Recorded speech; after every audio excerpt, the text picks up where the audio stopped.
Hello guys, welcome back to the channel. In today's tutorial, I'm going to show you how to turn off read receipt on Instagram.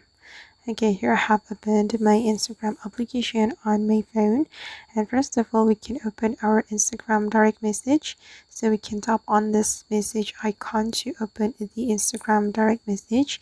Then we can select a group chat or a personal chat that want to turn off the read receipt on.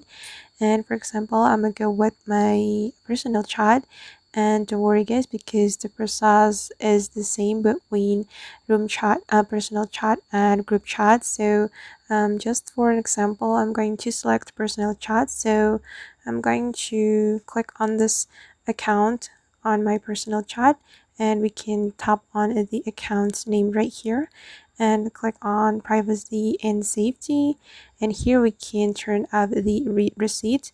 We just need to click on this toggle button to disable the read receipt. Okay, and now the read receipt has been turned off on this account.